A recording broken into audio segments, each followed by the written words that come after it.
Perkenalkan, nama saya Nyoman Sudewi dengan akhiran NIM 083. Di sini saya akan menjelaskan mengenai hipotesis dan juga hipotesis nol. Jadi, hipotesis adalah pernyataan sementara yang digunakan untuk menyelesaikan permasalahan dari suatu penelitian yang kebenarannya harus diuji secara empiris. Jadi, hipotesis itu adalah sebuah dugaan di mana peneliti harus mengumpulkan data untuk memperoleh bukti tentang hipotesis itu benar ataupun salah. Nah, hipotesis dibagi menjadi dua, yaitu hipotesis nol atau dilambangkan dengan H0 dan juga hipotesis alternatif atau H1. Nah, pada hipotesis nol ini biasanya ditandai dengan keterangan tidak ada perbedaan atau tidak ada perubahan. Jadi, hipotesis nol itu menyatakan bahwa tidak ada perbedaan antara kedua kelompok ataupun tidak ada perbedaan antara variabel satu dengan variabel lainnya. Contoh dari hipotesis nol adalah misalkan pernyataan 1, tidak ada hubungannya berat badan bayi yang dilahirkan dari ibu yang merokok dengan berat badan bayi yang dilahirkan dengan ibu yang tidak merokok. Lalu pernyataan kedua yakni tidak ada hubungannya antara merokok dengan berat badan bayi. Nah, di sini dikatakan bahwa pernyataan tersebut adalah hipotesis nol karena tidak ada perubahan ataupun perbedaan di antara kedua variabel tersebut, yakni di antara berat badan bayi dan juga merokok. Sekian dari saya, terima kasih. Perkenalkan, saya Faiza Syahrini dengan NIM 231351022 akan melanjutkan presentasi. H1 merupakan hipotesis yang adanya hubungan antara variabel independen dan dependen. H1 sendiri kadang juga disebut hipotesis kerja atau alternatif. Hasil perhitungan H1 biasa digunakan untuk percobaan atau penelitian. Contoh kalimat hipotesis ini pertama, gaji bergantung pada perform orang itu bakal dibayar lebih banyak jika performnya bagus di sini. Kalimat ini merupakan statement atau klaim yang kita belum tahu kebenarannya karena kita cek lagi di perusahaan yang kita pengen teliti, bisa jadi tergantung waktu dia bekerja, bukan tentang bagus atau tidak performnya saja. Perkenalkan, nama saya Ikada Wiratama Wibowa dengan akhiran NIM 066. Saya akan menjelaskan proses tes hipotesis. Langkah pertama pada proses tes hipotesis yaitu menghitung H0 dan H1. Untuk bisa membuat H0 dan H1, kita harus bisa membedakan one tail dan two tail. Gambar A adalah two tail, gambar B dan C adalah one tail. Biasanya pada one tail terdapat lebih dari, kurang dari, lebih dari sama dengan, kurang dari sama dengan, karena hanya dilihat dari satu sisi saja, sedangkan pada tutil terdapat sama dengan atau tidak sama dengan, karena dapat dilihat dari dua sisi seperti gambar A. Perkenalkan, nama saya Dilubis Sirano dengan NIM 23135111106. Kali ini saya akan membawakan materi tentang hipotesis nol atau HO. Hipotesis nol atau HO yaitu hipotesis yang akan diuji. Biasanya hipotesis ini merupakan pertanyaan yang menunjukkan bahwa suatu parameter populasi memiliki nilai tertentu. Hipotesis nol biasanya dinyatakan dengan kata-kata tidak perbedaan. Tentunya juga hipotesis nol ditandai dengan tanda dengan hubungan atau tidak ada pengaruh. Tentunya selanjutnya tentang hipotesis alternatif H1. Hipotesis alternatif H1, pernyataan yang sama dengan parameter populasi yang sama dengan digunakan dalam hipotesis nol. Biasanya hipotesis ini merupakan pernyataan yang menyatakan bahwa parameter populasi tersebut memiliki nilai yang berbeda dari pernyataan yang telah disebutkan oleh parameter hipotesis nol. Saya Zena Fiafayar Samarendika dengan NIM 23135111094 akan melanjutkan presentasi. Nilai critical value atau nilai kritis adalah nilai yang digunakan dalam pengujian hipotesis statistik untuk menentukan apakah suatu hasil pengujian adalah signifikan secara statistik atau tidak. Nilai ini bergantung pada tingkat signifikansi yang telah ditentukan sebelumnya. Untuk menghitung nilai critical value, langkah-langkah umumnya adalah sebagai berikut. Yang pertama, tentukan tingkat signifikansi yang diinginkan. Tingkat signifikansi biasanya ditetapkan sebelum pengujian dan umumnya memiliki nilai seperti 0,05 atau 5% atau 0,01 atau 1%. Yang kedua yaitu tentukan jenis pengujian yang akan dilakukan, one tail atau two tail. One tail digunakan jika hipotesis alternatif hanya mengindikasikan perbedaan dalam satu arah. Sedangkan two tail digunakan jika hipotesis alternatif mengindikasikan perbedaan dalam dua arah. Yang ketiga, gunakan tabel distribusi statistik yang sesuai, misalnya tabel T atau tabel Z, untuk menentukan nilai critical value yang sesuai dengan tingkat signifikansi dan jenis pengujian yang telah ditentukan sebelumnya. Nah, nilai critical value akan berbeda tergantung pada jenis pengujian, tingkat signifikansi, dan distribusi statistik yang digunakan. Oleh karena itu, penting untuk menggunakan tabel yang sesuai dan memahami konsep tingkat signifikansi dalam pengujian hipotesis statistik. Selanjutnya akan dipresentasikan oleh teman saya. Baik, perkenalkan saya Galuh dengan NIM akhir 054. Di sini saya akan menjelaskan bagaimana cara menentukan nilai critical value. Nah, untuk menentukan nilai critical value biasanya terdapat alpha atau confidence level. Nah, jika terdapat standar deviasi atau proporsi dalam menentukan nilai critical value dapat digunakan dengan dua cara, yaitu yang pertama ada one tail dan yang kedua ada two tail. Nah, one tail dirumuskan dengan 0,5 dikurangi alpha. Sedangkan untuk two tail yaitu 0,5 dikurangi alpha dibagi 2. Contoh dari one tail yaitu misalnya diketahui alfanya itu 5%. Jadi bisa langsung dimasukkan ke rumus yaitu 0,5 dikurangi 0,05. Nah, pada didapatkan hasil yaitu 0,45. Nah, kemudian bisa dilihat pada tabel distribusi Z di slide berikutnya, yaitu kita cari nilai yang paling mendekati dari angka 0,45 tersebut. Nah, dapat dilihat itu yang paling mendekati adalah 1,65. Kemudian untuk contoh two tail. Nah, misalnya diketahui two tailnya itu dengan confidence level 95%. Nah, bisa langsung dapatkan alfanya yaitu dengan cara 100 dikurangi 95. Nah, didapatkan hasil adalah 5%. Atau 0,05. Kemudian tinggal masukkan saja langsung ke rumusnya yaitu 0,5 dikurangi 0,05 dibagi 2. Nah, didapatkan hasil 0,475. Untuk Z critical value-nya yaitu 1,96. Nah, bisa dilihat pada tabel di atas. Untuk contoh one tail yang paling mendekati dari angka 0,45 itu antara 0,4495 dan 0,4505. Nah, untuk contoh two tail bisa dilihat yang paling mendekati angka 0,475 adalah 1,96. Nah, 1,96 ini adalah Z critical value-nya.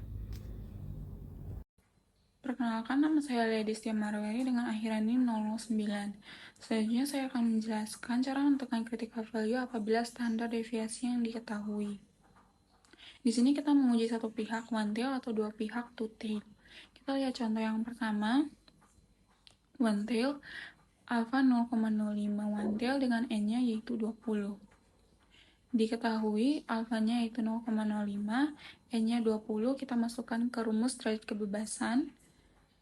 dk sama dengan n-1 sama dengan 20 dikurang 1 sama dengan 19. Jadi derajat kebebasannya yaitu 19.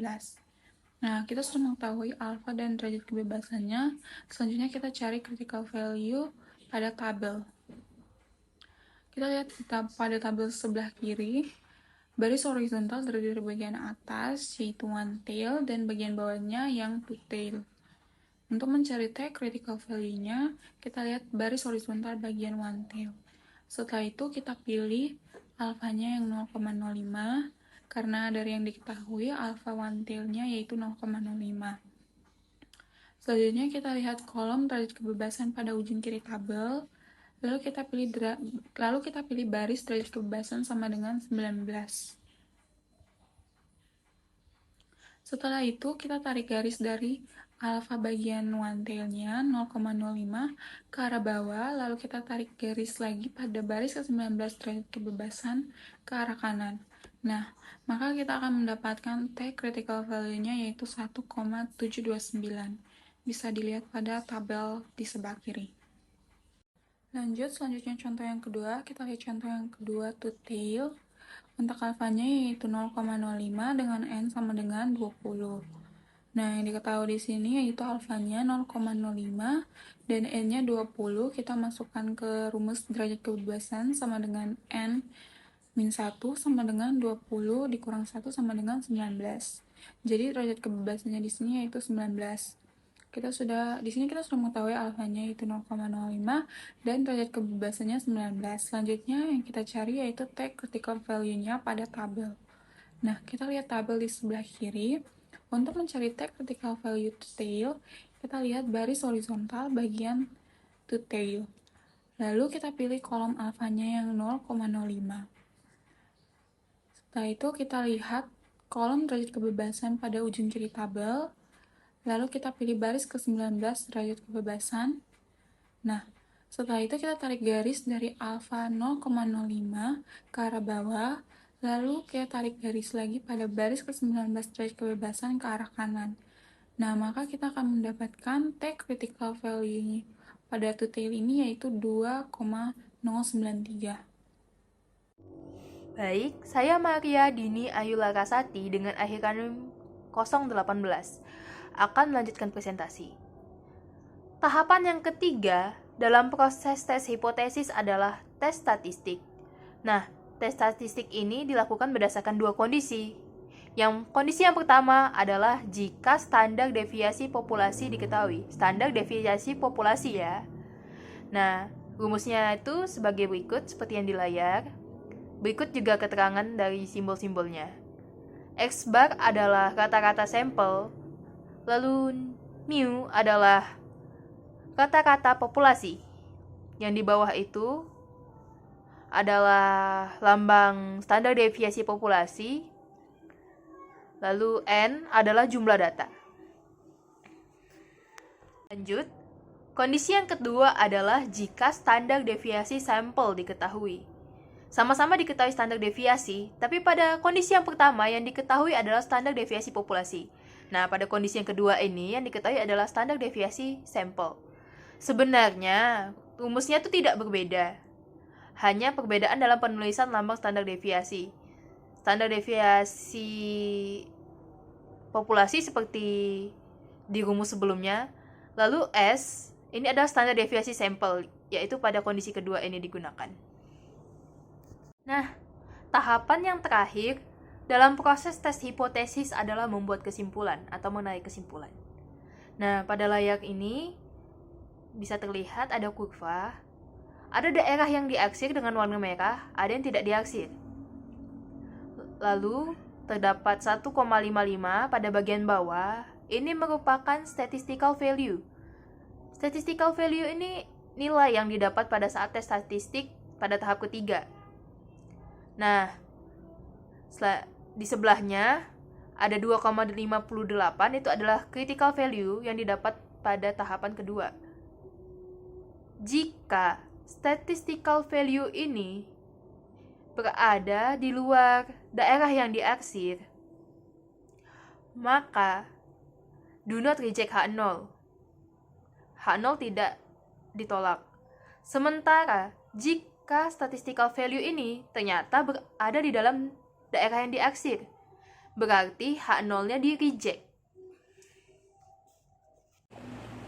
Jadi di sini ada sebuah soal, yaitu IKEA memproduksi dan juga merakit meja dan beberapa perlengkapan furniture rumah.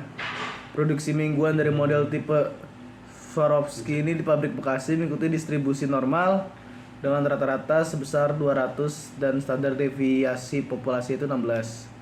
Baru-baru ini terdapat mesin produksi yang baru dan juga merekrut beberapa perakit baru. Manajer produksi ingin mengetes apakah ada perubahan dari segi produksi segi meja tipe Swarovska ini. Yang diketahui itu sampel min itu 203,5.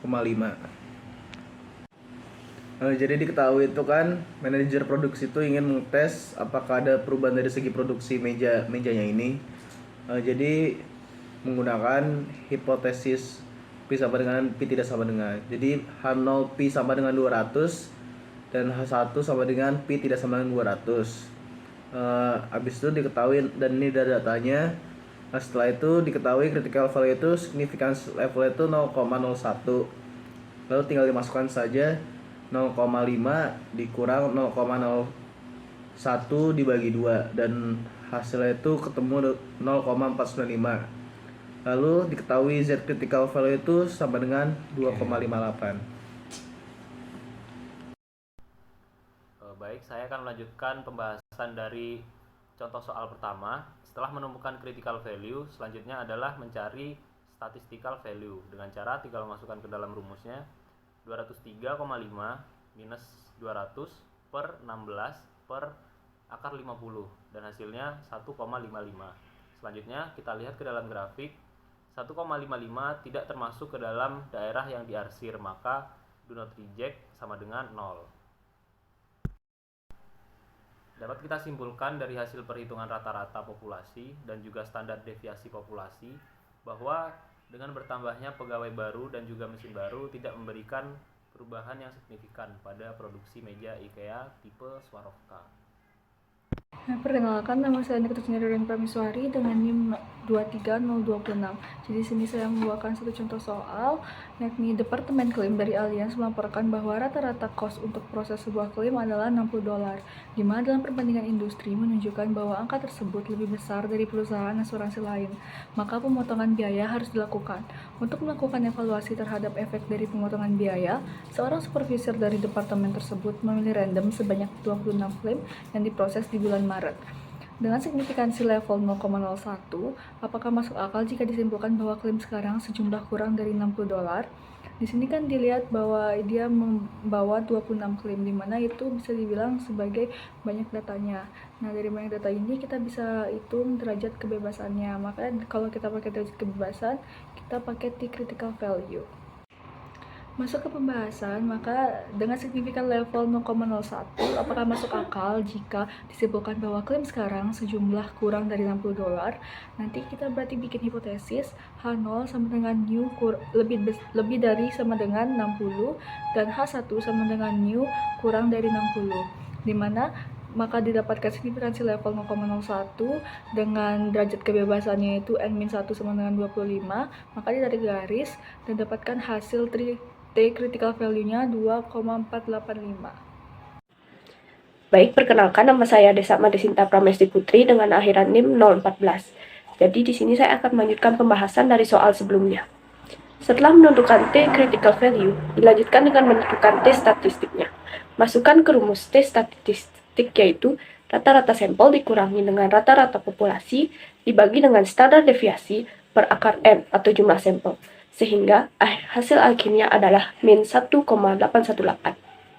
Pada grafik, nilai min 1,818 tidak termasuk pada daerah yang diarsir, sehingga dapat disimpulkan dari hasil perhitungan populasi dan perhitungan T statistik yang didapatkan dari rata-rata sampel dan standar deviasi sampel, maka bisa dikatakan bahwa kos tersebut tidak kurang dari $60. Selanjutnya kita lanjut ke contoh soal yang terakhir, yaitu jika proporsinya telah diketahui. Nah, di sini kita langsung saja lihat kata kuncinya, yaitu at least 18% for the vote in the northern section of the state to be elected.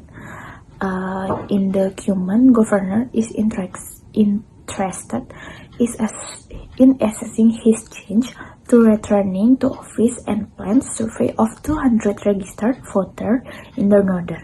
Nah, di sini terdapat 2.000 yang register, lalu di sini ada 1.500 planned to vote for the incumbent governor. Dan signifikan levelnya terdapat 5%. Jadi sekarang kita langsung saja ke pembahasannya. Jadi kita lihat lagi kata kunci yang pertama, yaitu at least 18% for the vote in the northern section of the state to be elected.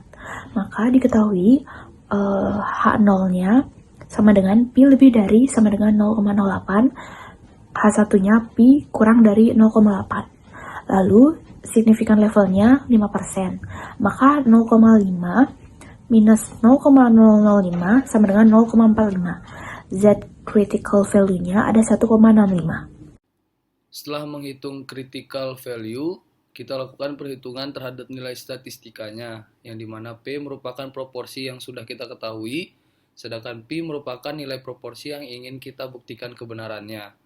Setelah semua angka dimasukkan ke dalam rumus, maka didapatkan hasil yaitu min 2,8, yang dimana min 2,8 ini masuk ke dalam arsir yang kita bisa lihat pada gambar, sehingga dapat dilihat bahwa kesimpulannya orang yang vote in the northern section on the state to be elected kurang dari 80%. Ini dikarenakan kita anggap H0-nya salah. Mungkin sekian presentasi dari kelompok kami. Jika salah kata kami mohon maaf. Terima kasih.